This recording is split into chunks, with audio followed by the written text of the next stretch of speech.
The candlelight felt cold on her skin. Lady Marian Halcombe stood beside a towering marble column at the edge of Lady Pemberton's ballroom, her fingers pressed flat against the cool stone, as if the floor might swallow her whole.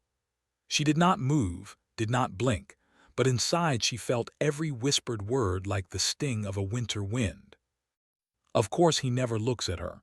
They say her father forced the match. The Duke had no choice. She must have known. A woman always knows when she's unwanted. Look at her standing there like a ghost.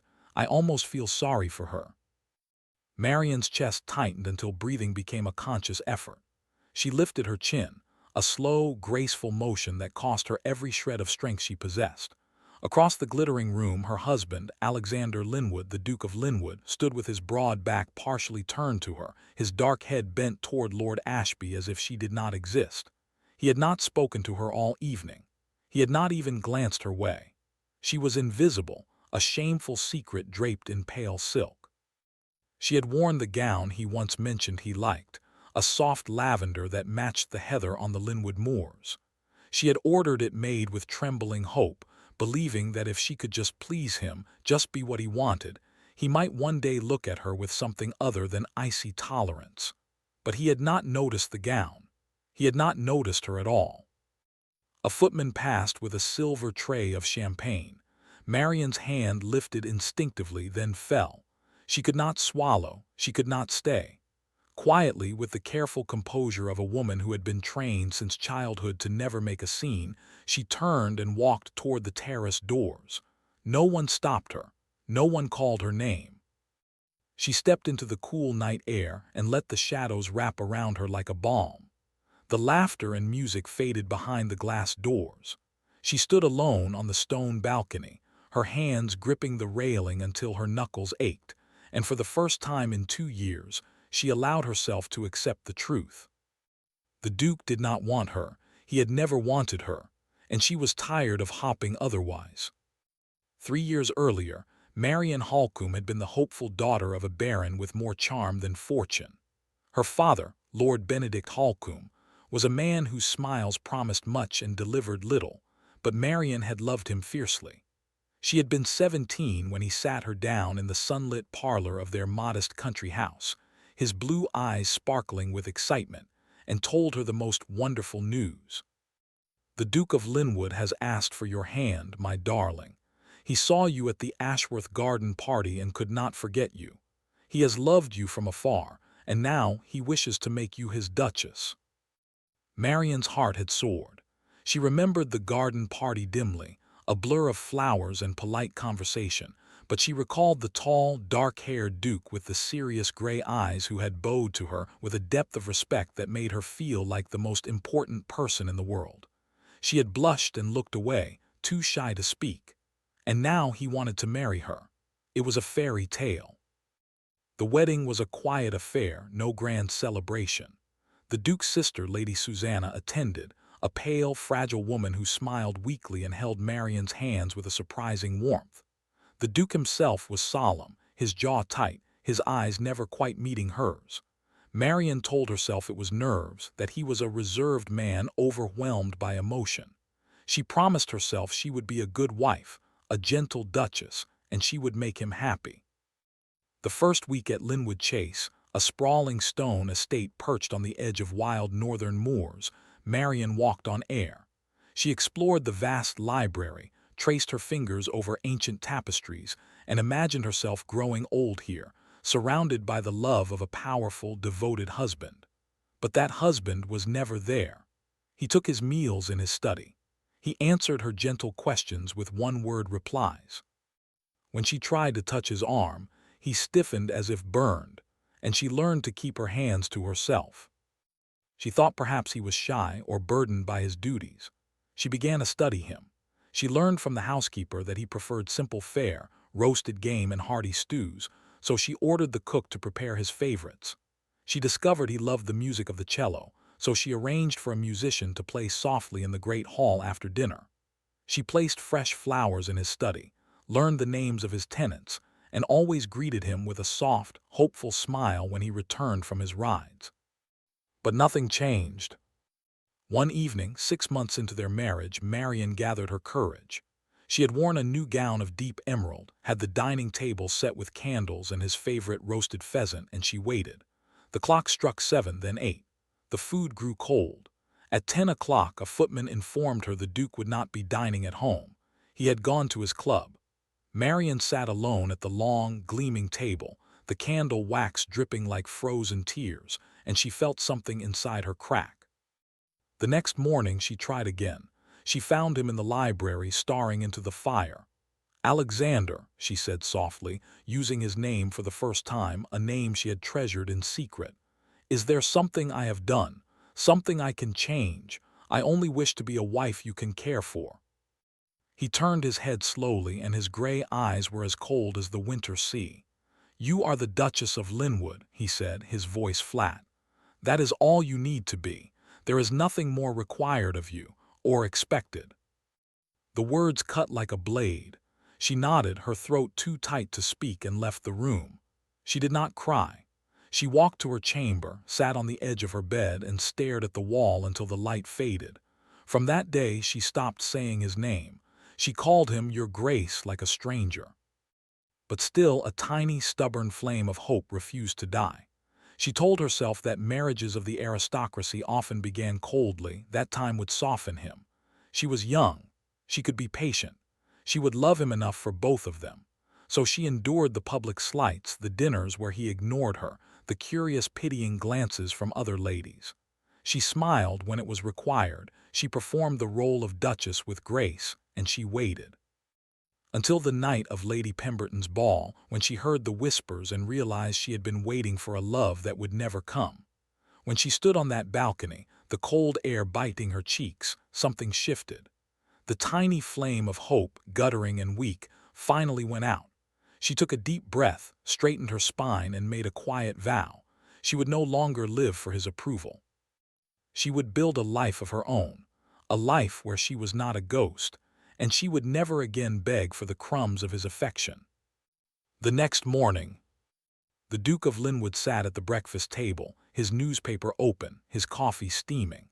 Marian entered as she always did, but she did not pause at his side. She did not murmur a soft good morning or touch the back of his chair. She walked to the sideboard, filled her plate with fruit and toast, and sat at the far end of the table, a book of botanical illustrations propped open beside her plate. She ate in silence, her expression serene. Alexander lowered his newspaper, a flicker of something unreadable passing through his eyes. He waited for her to look up to offer a comment about the weather or the estate, but she did not. She turned a page, chewing thoughtfully. The silence stretched. He found it unnerving, though he could not say why. He cleared his throat, but she did not react. After a long moment, he stood abruptly and left the room, telling himself he preferred the quiet. Yet as he walked to his study, he could not shake the strange sensation that something had changed, something he could not name. Weeks turned into months. Marian transformed her days. She rose early and walked the moors, learning the names of wildflowers and sketching them with careful, delicate strokes. She visited the tenants' cottages, not as a formal duty but with genuine warmth, listening to their troubles, bringing baskets of food, arranging for medicines. The people of Linwood Chase, who had only known a distant, formal duchess, began to greet her with true affection. She also discovered the neglected village school, a drafty building where a tired old vicar struggled to teach a handful of children. Marian threw herself into the project. She used her pin money to repair the roof, ordered new books and slates, and began visiting 3 times a week to teach reading and sums herself. The children loved her, and she loved them. For the first time since her wedding, she felt a sense of purpose that had nothing to do with being a duchess or a wife. The young vicar, Mr. Henry Whitmore, became her enthusiastic ally. He was a kind, earnest man with sandy hair and a gentle smile, recently appointed and eager to serve. He and Marian spent hours discussing lesson plans, arranging desks, and laughing over the children's antics. His company was easy, undemanding. He never expected her to be anything other than what she was. In his presence, the tension that had lived in her shoulders for 2 years began to loosen. One afternoon, as they stood outside the schoolhouse watching the children play in the yard, Henry turned to her with a quiet admiration that made her cheeks warm. "You have a gift, Your Grace. You see people as they are, and you make them feel valued. The Duke is a very fortunate man." Marian's smile faltered. She looked down at her hands, still dusty from chalk. "I am simply doing what I can. The Duke has many concerns. I do not expect him to notice." But someone did notice. The Duke, riding back from a meeting with his steward, passed the schoolhouse lane and slowed his horse. He saw his wife standing with the vicar, her head tilted back in laughter, her hair loosening in the breeze. She looked so young, so vibrant, so different from the silent, careful woman who moved like a shadow through his halls, and the vicar was looking at her as if she were the sun. A hot, unfamiliar feeling twisted in Alexander's gut. He nudged his horse forward, his jaw clenching. He told himself it was irritation at the impropriety of a duchess laughing so openly with a village clergyman. He told himself he was merely protective of the family name. But that night at dinner, when he saw Marian take her seat at the far end of the table, her attention absorbed in a letter, the feeling sharpened into something closer to pain. She did not glance at him. She did not seem to care if he was there at all. He found himself staring at the empty chair beside him, the place she had once occupied, the place where she used to sit with hopeful eyes and trembling smiles, trying so desperately to reach him. He realized with a sudden, unwelcome clarity that she had not sat there in months. He had not even noticed her absence from his side. But he noticed now. Every dinner, every quiet evening, she was somewhere else, and he was alone with the echoing silence he had once claimed to prefer. A week later, Lady Susanna came to visit.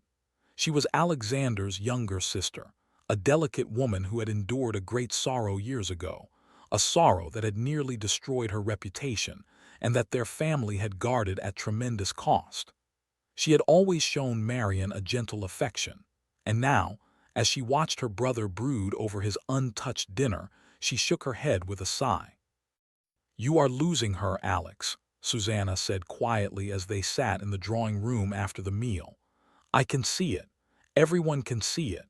She has built a life that does not include you, and you are doing nothing to stop it." Alexander's expression hardened. "She is my wife. She knows her duty. I have given her everything she could need." "You have given her a title and a cold house," Susanna replied, her voice sharp but sad. "You have given her silence and indifference. A woman like Marian deserves more. She came to you with an open heart and you shut her out. Now she has learned to live without you, and I wonder if you will ever find the courage to win her back." He did not answer. He stared into the fire, his hands gripping the armrests of his chair. The words burrowed into him, settling deep in his chest like a stone. He wanted to dismiss them, to blame the vicar or the school or her stubbornness. But late that night, as he walked past her closed chamber door and heard no sound within, he felt a rush of something terrifyingly close to loss. The revelation came on a gray, rain-lashed afternoon. Marian had been in the library, searching for a book on local flora, when a footman entered carrying a stack of old ledgers to be stored in the archive chest. She paid him little mind, but as he moved a heavy leather-bound box, a folded paper slipped from behind the books on a high shelf and fluttered to the floor. Marian picked it up, intending to replace it, when the handwriting caught her eye. It was her father's hand, bold and looping, and it was addressed to the Duke of Linwood.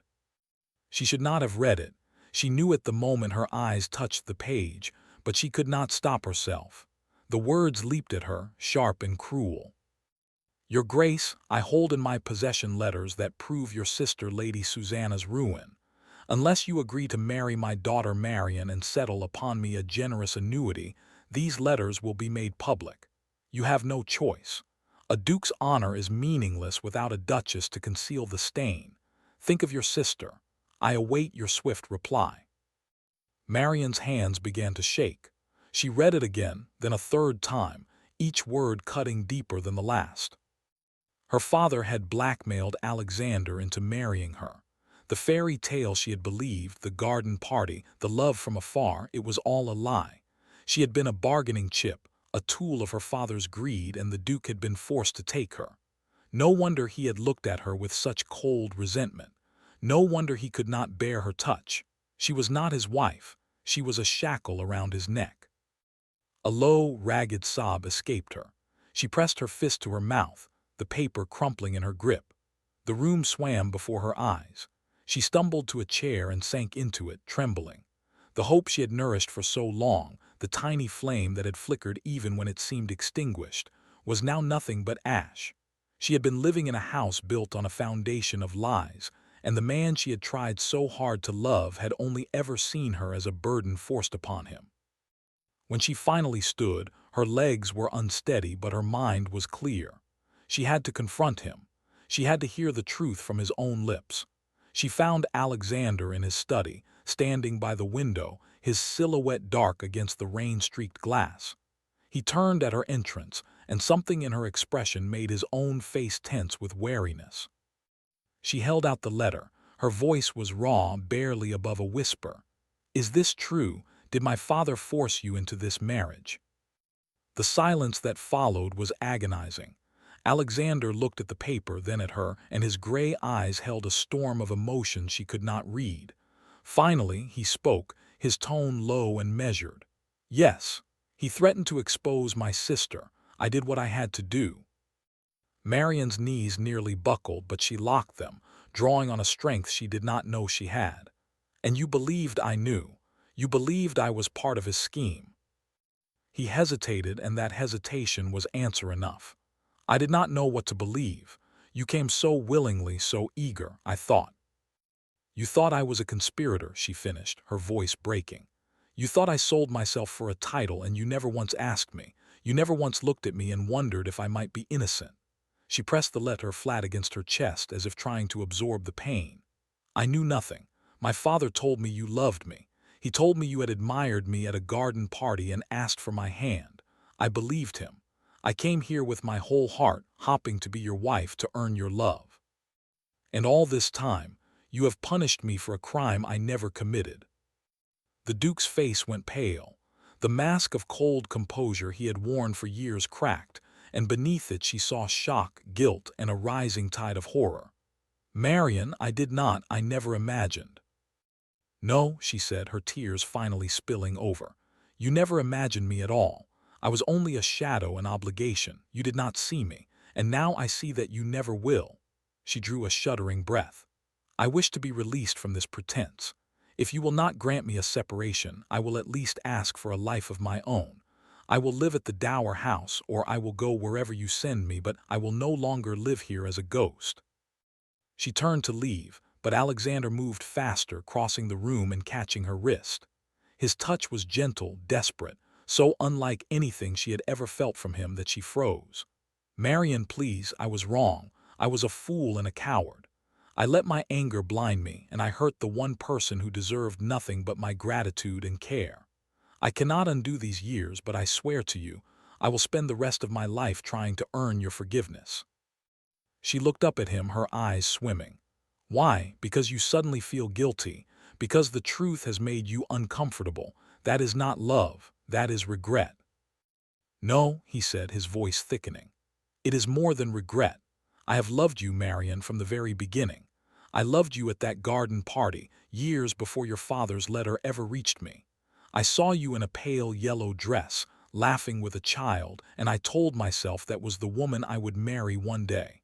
When your father's blackmail came, I was furious, not because I did not want you, but because the purity of what I felt was stolen. I thought you were part of the scheme, and I could not bear to love a woman who might have deceived me. So I built a wall of ice to protect myself, and I froze you out with it. I was a fool. I see that now." Marian's hand trembled in his grip. She wanted to believe him, but the pain was too fresh. She shook her head slowly. "You should have told me. You should have trusted me. Instead, you let me drown in loneliness while you stood on the shore, watching. I have nothing left to give you, Alexander. I am empty."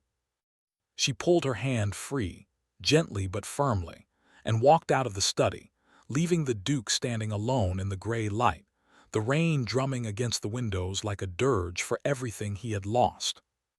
The days that followed were a quiet torture. Marian retreated to the Dower House, a small, ivy-covered cottage on the edge of the estate, and refused all visitors. She spent her hours walking, sketching, and writing letters to the school, which she would not abandon. She did not cry again. She had cried herself hollow that first night. Instead, she moved through the hours with a mechanical calm, her heart guarded behind walls of her own making. The Duke did not press her. He sent letters, short and sincere, written in a hand that grew shakier with each passing day. He sent flowers, books, a new set of paints. She accepted them with polite thanks and no encouragement. She was no longer angry. Anger required energy she did not possess. She was simply tired, and she was learning to breathe in the space she had carved for herself. But the world outside did not grant her peace. News of the Duchess's separation from the Duke, even within the estate, sparked whispers, and the whispers reached the wrong ears. A man named Silas Crane, a disgraced solicitor who had once served Lord Benedict Holcombe, saw an opportunity. Crane knew the old secret of Lady Susanna's ruin. He knew the power it still held, and he knew that the Duchess's estrangement from the Duke created a fracture he could exploit. One afternoon, a letter arrived at Linwood Chase addressed to Alexander. It was from Crane, and its message was chilling. "Your Grace, I have in my possession certain documents pertaining to your sister, and I also have a detailed account of how your wife, with her father's cunning, trapped you in a marriage of fraud. Unless you pay me a substantial sum, I will publish both accounts. Your sister will be ruined, and your wife will be named as a co-conspirator. Her reputation, already fragile, will be destroyed. You have 3 days." Alexander read the letter with ice in his veins. For years, he had protected Susanna's secret at the cost of his own happiness. But now the threat included Marian, the woman he had wronged, the woman he loved with a fierce, aching desperation. He would not let her be dragged through scandal. He would not let Crane weaponize his own mistakes against her. The choice was clear, but it would cost him everything. He went to the Dower House that evening. Marian opened the door herself, her expression guarded. She was thinner, he noticed, but her eyes held a quiet steadiness that both wounded and awed him. He did not ask to enter. He simply stood in the doorway, his hat in his hands, looking more humbled than she had ever seen him. "I have come to warn you," he said, his voice rough, "and to ask your forgiveness for another burden I must place upon you. A man intends to make public the circumstances of our marriage, painting you as a schemer and my sister as fallen. I will not let that happen. Tomorrow, at the assembly in the village hall, I intend to make a public declaration. I will tell the truth, that I married you under duress, but that you were innocent, a victim of your father's lies. I will confess my own coldness and cruelty, and I will name myself the sole villain of this story. Your reputation will be cleared, and Susanna's past will be buried by the sheer force of my confession." He swallowed hard. "I know this will be humiliating for me, but it is the only way. I will do it, Marian, with or without your blessing." Marian stared at him, her lips parted. She saw the resolve in his eyes, the raw vulnerability. He was willing to destroy his own pride, his own standing, to protect her and his sister. A man who did not love her would not make such a sacrifice. She felt a shift deep inside, a crack in the ice she had wrapped around her heart. "You would do that," she whispered. "You would stand before everyone and admit everything." "I would do far more," he said, his voice breaking. "I would go back and undo every cold word, every moment I let you suffer. I cannot, so I will do what I can now. I love you, Marian. I have loved you since I saw you in a yellow dress, and I will love you until my last breath. Even if you never forgive me, I will spend my life ensuring you are safe and free from shame." She stepped forward, closing the distance between them. She lifted her hand and touched his cheek, the first willing touch she had given him in years. He closed his eyes, a shuddering breath escaping him.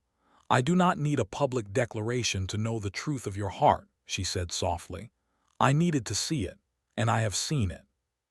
The next day, in the village hall packed with tenants, gentry, and curious onlookers, the Duke of Linwood took the stage. He did not flinch. He spoke with quiet, steady courage, confessing his sins, clearing his wife's name, and revealing the depth of his own failings. He ended with a simple statement. I wronged the finest woman I have ever known.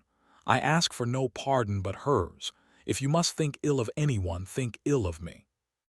The silence was profound. Then from the back of the hall a figure moved. Marian, dressed simply in blue wool, walked down the aisle. She did not look at the crowd. She looked only at him. When she reached the stage, she took his hand and faced the assembly. My husband has spoken the truth, she said, her voice clear. And I speak now to say that I forgive him. We have both been shaped by deceptions not of our making. But the love we have found, buried beneath years of pain, is real. I stand with him. The hall erupted not in scandal, but in a quiet, respectful murmur. Whispers of admiration replaced the earlier gossip. Lady Susanna, sitting in the front row, wept openly with relief. The threat of Crane's exposure withered in the face of such public honesty. He had no power when the secret was no longer a weapon. That night back at Linwood Chase, Marian and Alexander walked together in the moonlit garden. He held her hand as if it were made of glass, his thumb stroking her knuckles. She leaned into his shoulder, her body finally relaxing into the warmth she had craved for so long. I was so afraid you would never look at me, she murmured. He stopped and turned her to face him, his gray eyes shining with an emotion that needed no translation. I was afraid to look because I knew if I did, I would never be able to look away. I was a coward, but I am looking now, Marian. I will look at you every day for the rest of our lives, and I will spend every moment trying to be worthy of you. She smiled, a real smile, the first in years that reached her eyes. Then you had better start by walking with me a little longer. I have grown quite fond of the moon. He laughed, a low, broken, beautiful sound, and drew her closer. Together they walked the path between the roses, the silence now filled not with distance, but with a gentle, healing peace. In the months that followed, the schoolhouse flourished, the tenants prospered, and the Duke and Duchess of Linwood became known not for coldness, but for a quiet, steadfast devotion that inspired everyone who knew them. Children ran laughing through the halls of Linwood Chase, their voices a testament to a love that had been tested and had not broken. And every evening, as the sun set over the moors, Alexander would find Marian's hand and hold it, and she would look at him with eyes that held no shadows, only the steady light of a love that had finally, beautifully, come home.